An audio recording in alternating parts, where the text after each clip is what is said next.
Hai, Assalamualaikum warahmatullahi wabarakatuh. Learning by Internet hari ini akan membahas tentang kuntilanak. Hah? Tentang hantu?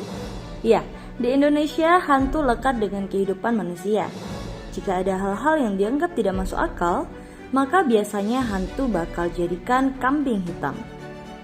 Ini menunjukkan bagaimana masyarakat kita sangat kental dengan tahayul. Seperti contoh, tuyul suka disalahkan apabila terjadi kehilangan uang secara misterius. Namun, seiring berjalannya waktu, mulai banyak riset mengungkapkan bahwa tuyul adalah konsep tahayul yang dibuat oleh orang miskin yang iri terhadap orang kaya. Salah satu hantu paling populer yang menjadi misteri adalah kuntilanak. Kuntilanak biasanya digambarkan sebagai sosok perempuan berbaju putih, berambut panjang, dan sering tertawa nyaring yang menyeramkan. Penggambaran ini kemudian menimbulkan berbagai pertanyaan tentang asal-usulnya, hingga akhirnya antropolog Jerman bernama Timo Doll sukses mengungkapkannya. Penelitian Timo Doll itu berjudul Kuntilanak, Ghost Narrative and Malay Modernity in Pontianak, Indonesia, yang dipublikasikan Journal of the Humanities and Social Sciences of Southeast Asia pada tahun 2020. Perlu diketahui, kuntilanak tak hanya ada di Indonesia, melainkan juga di Malaysia, Singapura, dan Brunei Darussalam yang menyebutnya Pontianak. Di negara-negara tersebut, kuntilanak atau Pontianak digambarkan sebagai mayat hidup yang mengancam manusia karena tidak dapat menemukan kedamaian setelah meninggal. Penamaan Pontianak di Malaysia sebagai kata ganti kuntilanak tidak terlepas dari kaitannya dengan asal-usul kata Pontianak.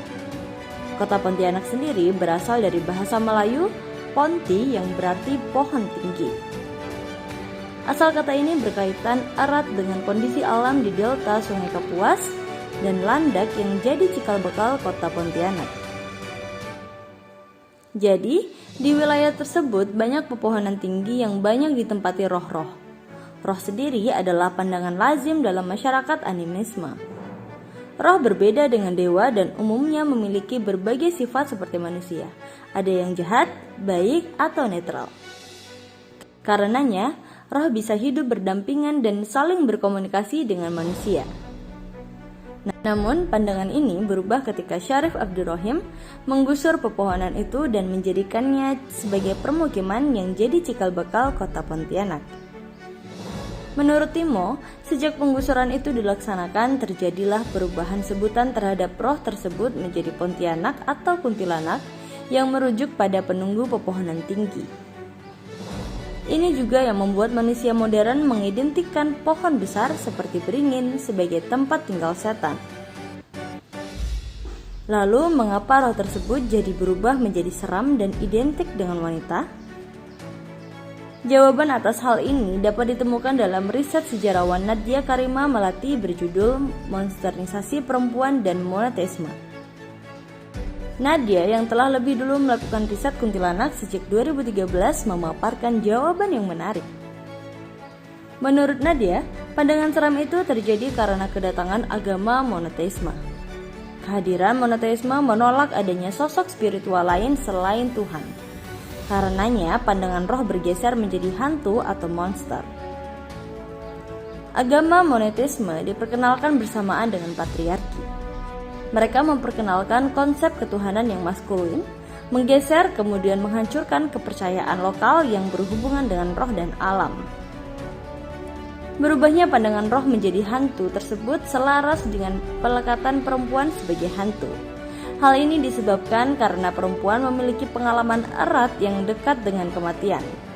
Sebut saja seperti kelahiran. Angka kematian yang tinggi pasca kelahiran membuat perempuan diasosiasikan sebagai hantu.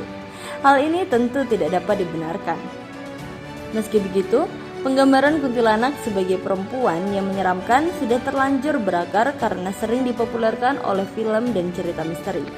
Dan ini susah untuk diubah kembali.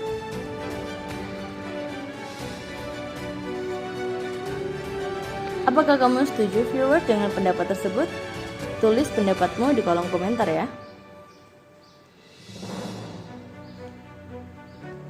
Dan sekian video kali ini. Jika kalian suka dengan videonya, jangan lupa klik like, komen, dan subscribe, serta hidupkan lonceng notifikasinya agar tidak ketinggalan video selanjutnya dari kami. Terima kasih dan sampai jumpa.